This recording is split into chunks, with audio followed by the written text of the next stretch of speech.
Hai, welcome back to Awan Mendung. Karena awan mendung bukan selamanya pertanda bahwa hujan akan turun. So malam minggu gue nge-record konten ini.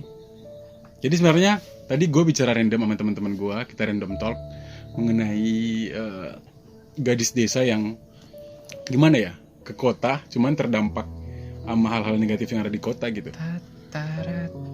Oke, karena udah ada suaranya, ini teman podcast gue kali ini, Bang Nanda. Yo, halo guys. Kenalin gue Nanda, temennya si Awan. Oke. Gue tuh gimana ya guys? Ya kita ngelanjutin pembicaraan tadi ini. Iya, yang mengenai gadis desa yang beranjak ke kota. Waduh, berat nih bang. What do you think about that? Ya beranjak ke kotanya kan, ya apa salahnya sih bang? Beranjak ke kota kan bagus. Nggak negatif kan? Maksudnya kan kita ngeliat tren zaman sekarang. Jadi kan anak-anak desa itu sekarang udah kayak mungkin ada pengaruh sosial media yang mungkin mereka melihat bahwa anak-anak di kota mungkin kehidupannya yang lebih mewah, lebih glamor, lebih gimana ya, lebih banyak tantangan mungkin di kota daripada di desa gitu. Jadi mereka ya beranjak ke kota, dan kebanyakan yang ngetren sekarang itu anak-anak desa yang ke kota itu mereka membuat jati diri mereka yang palsu. Oh banyak tuh bang. Iya kan? Temen gue banyak tuh gitu. Oh teman bang. kamu ada? Iya, Coba banyak. kamu ceritain satu case dari teman kamu. Ya ada sih temen gue bang. Dia tuh Sebut aja Mawar ya kan? ya sebut inisialnya sih Set. Cuman dia tuh kan ya sorry ya bang, ekonominya tuh kurang greget kan. Jadi dari desa gitu? Dari desa gitu. Oke.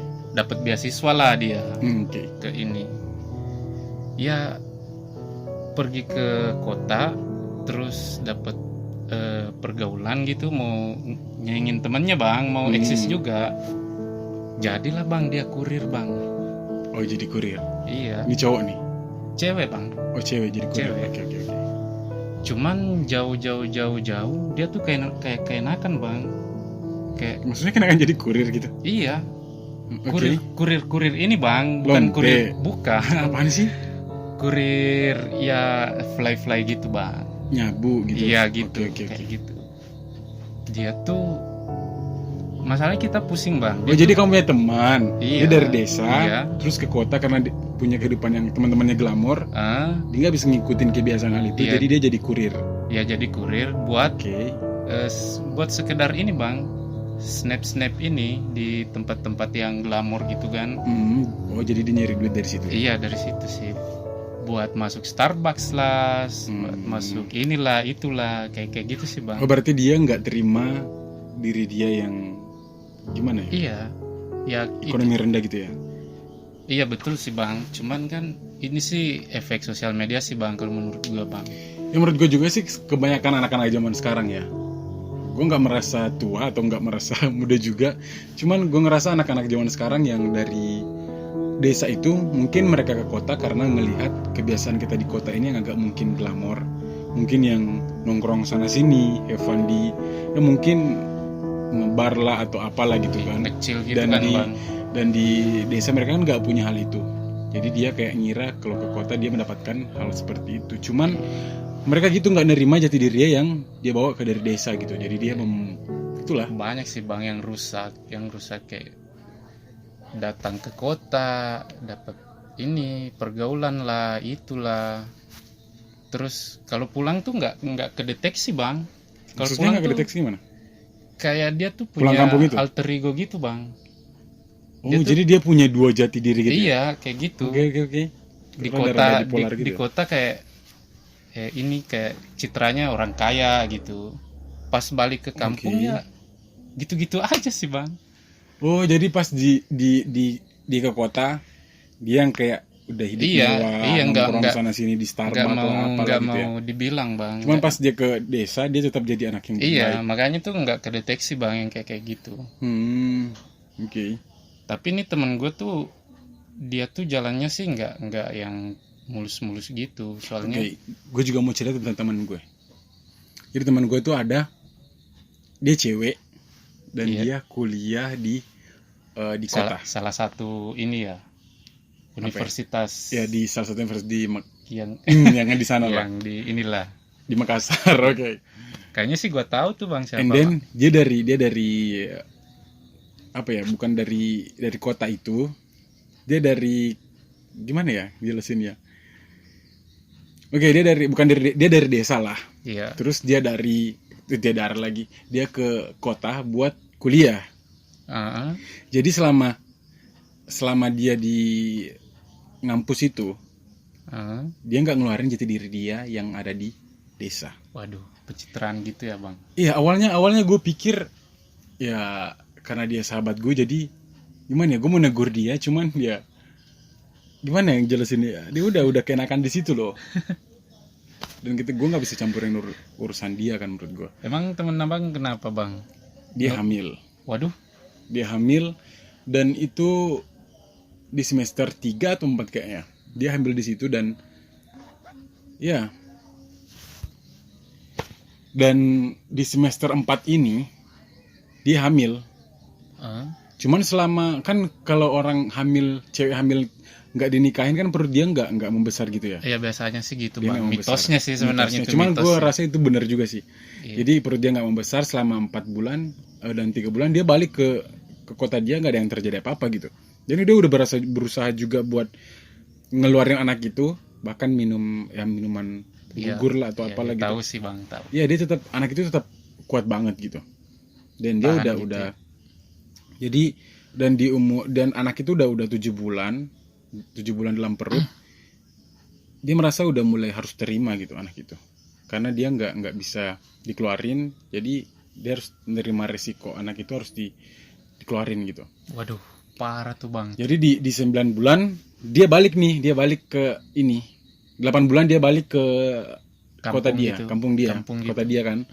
Cuman dia ngakuin semuanya kalau dia hamil. Waduh, abis tuh Bang. Iya, orang tuh, terutama bapak dia tuh nggak nerima sama sekali, dia ngebuang dia.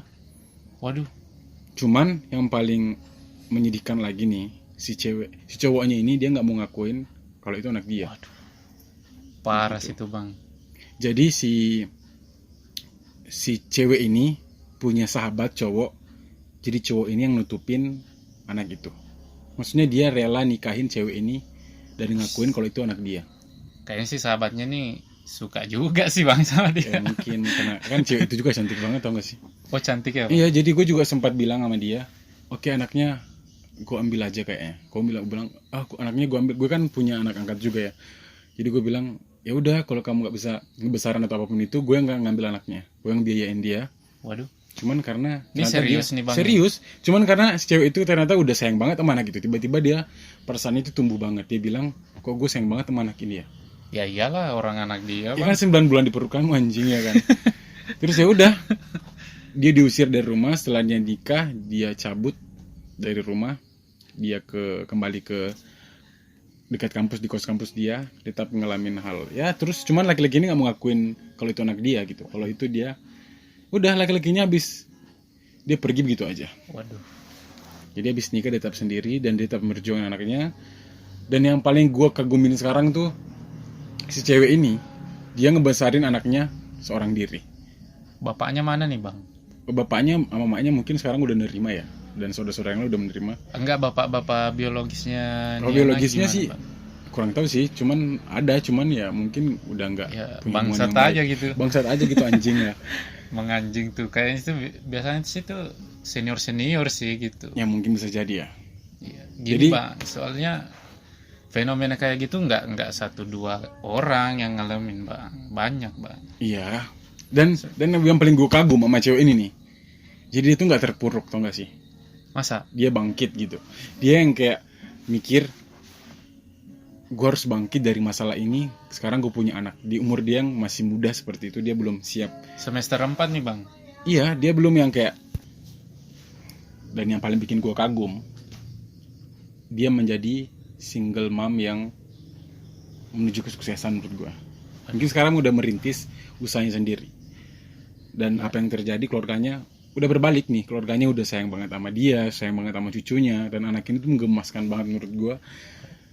Yang bikin gue bangkit lagi. Gue bikin gue bangga sama cewek ini tuh, dia yang Struggle gitu. struggle ya, Bang. banget sendirian, tanpa figur seorang suami dan anak dari bapak dia kan. Jadi dia bisa bangkit dan ngebuktiin kalau dia bisa jadi mama yang hebat dan kuat gitu. Iya itu sih bang. Cuman banyak kasus sih bang nih. Itu kan temen abang tuh kayak bisa se-strong itu kan mungkin motivasinya lah, apanya lah, mungkin temennya support gitu. Kalau orang yang nggak ada support sistemnya bang gimana bang? Ya bunuh diri lah akhir-akhirnya ya kan. Kalau nggak dibuang, nggak ini jadi gelandangan kan. Banyak tuh bang kasus tuh di Makassar. Bisa sebut kota nggak bang? Boleh lah di Makassar. Jadi ya gitulah fenomena anak sekarang ya, yang kayak nggak bisa ngontrol diri dia karena ngelihat pergaulan di sosial media. Kalau gue lihat sih gini bang, gitu. Kalau gue lihat sih gini, yang cenderung kayak gitu sih yang terlambat nakal sih bang. Nakal ya. Mungkin mereka dikekang di kampung dia ya, di desa kota kayak dia. street parent gitu, yang orang tuanya nggak boleh inilah, nggak boleh itulah, nggak boleh keluar malam. Jadi pas dia bebas, pas ke kota ngekos sendiri, dia mah kepu-apu gitu. Wah, ada dunia baru nih. Kayak gitu kan? Ke kampus, datang lihat kan kampus tuh kan terkenal sama predator kan bang. Yang kita nggak ngomongin senior ya kan. Apalagi yang kayak maba-maba gitu kan gampang kagum bang. Ya, gue juga pernah jadi senior yang melihat junior yang ya gitulah. Ya cuman nggak sampai yang negatif. Dikasih bahasa ini itu kagum, diajaklah ke kos bang. Iya benar-benar. Ke kos nggak mungkin. Apalagi kalau yang ngajakin organisasi kan buat gabung organisasi. Rapat sampai tengah malam, pulang ke pura-pura ngantarin ya kan. Pura-pura kan. Kos kamu di mana dek? Gitu. Apalagi kalau udah kagum duluan sih mabanya ini kan. Ya gitulah kesempatan ya kan. Iya. Nggak mungkin kan bang ke kos cuman main kartu, baca buku kan nggak mungkin bang. Ya gitulah ya. Sampai jam 11 mungkin masih bisa sih, jam 11, jam 12 ke atas gimana bang? Ya nggak mungkin kan bang, jam 12 ke atas itu langsung main-main kartu terus, kan paling capek kan bang. Ya, pasti ada modus di dalamnya. Biasanya tuh jam 12 ke atas tuh udah tingkat kesangean lelaki tuh naik ya kan. Udah masukin sepatu ke kos kan, kunci diam-diam kan. Waduh pengalaman banget sih gua. Kamu pengalaman banget sih ya? Enggak lah bang, bercanda bang. Kamu anak kota banget ya. Itu teman gua bang, dari teman gua sih yang gua tahu. Jadi ya gitulah ya kan, pengaruh-pengaruh. Ya, udah kota, ya. Udah nutup pintu, udah kunci, nggak ada jejak di luar kan, sepatunya udah masuk. Ya gimana lagi bang, maksudnya nggak mungkin kan, nggak ini cewek cowok satu ruangan. Ya udah pasti nyeuski lah gitu, ya enggak sih? Ya kayaknya sih itu sih yang bikin temen abang kayak gitu. Mungkin kaget gitu. Wah, bisa bebas nih. Apalagi mungkin dia juga udah tertarik sama orang cowok itu kan. Deket cowok nih, bisa bareng gitu, nggak ada larangan ini itulah, nggak ada norma-norma gitu kan. Ya terjadilah yang kayak gitu bang. Benar. Jadi menurut kamu saran kamu nih buat untuk anak-anak, mungkin di sini ada pendengar yang dari mungkin bukan dari kota mau ke ibu kota gitu. Ya. Saran kamu buat mereka tuh apa? Saran gue sih ya jangan ini bang, jangan ngikut arus pergaulan gitu. Ya maksudnya dia nggak boleh bergaul gitu? Ya bisa sih, cuman jangan ubah diri lu segini buat dilihat orang gitu.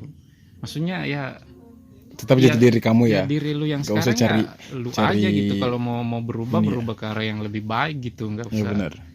Nggak usah ini. Terus kalau misalnya dapet nih cowok, kalau udah berani sentuh-sentuh yang inilah itunya lah gitu, ya jauhin lah. Gimana ya, gue nggak ngelarang hal itu ya. Bukan gue ngelarang dalam hal segi seks itu kan kebutuhan sih menurut gue ya.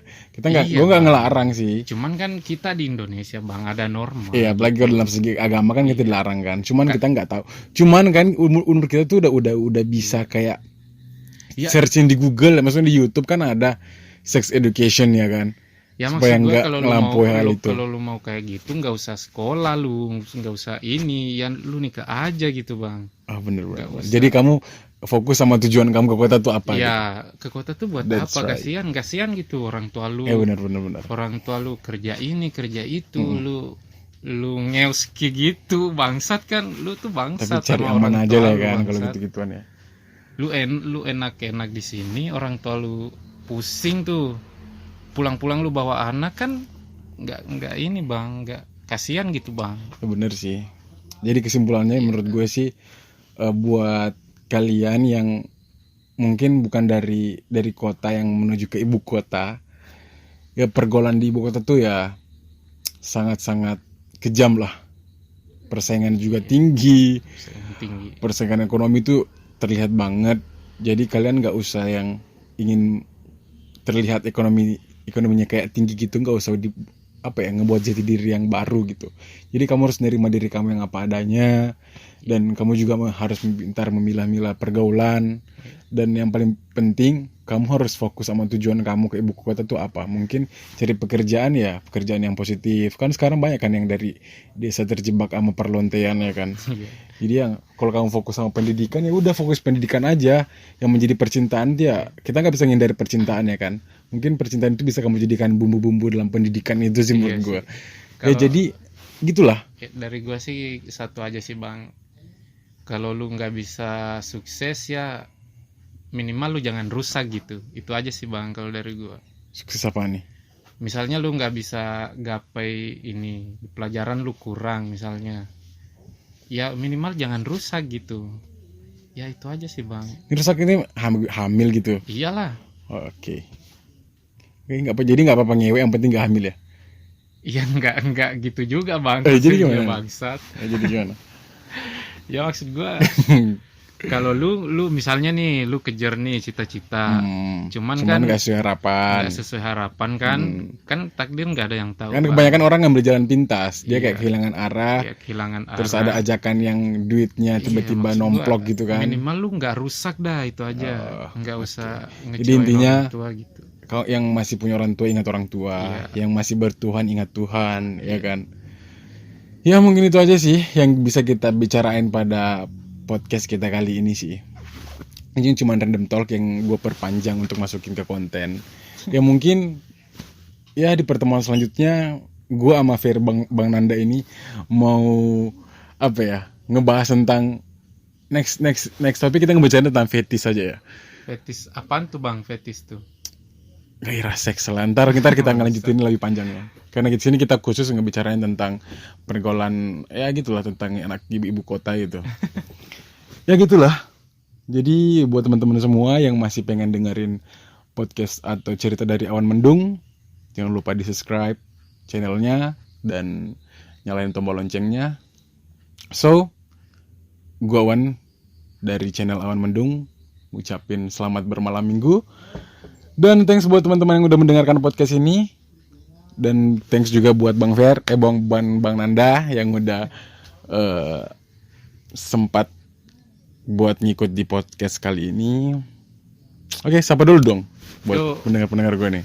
Yo, buat pendengar si Awan, ya salam kenal aja dari gua. Gua tuh Nanda, temannya dia dari SMA ya bang? Ya benar. Dari SMP kah? Dari SMP. SMP sih kayaknya. Oke. See you guys. Thank you.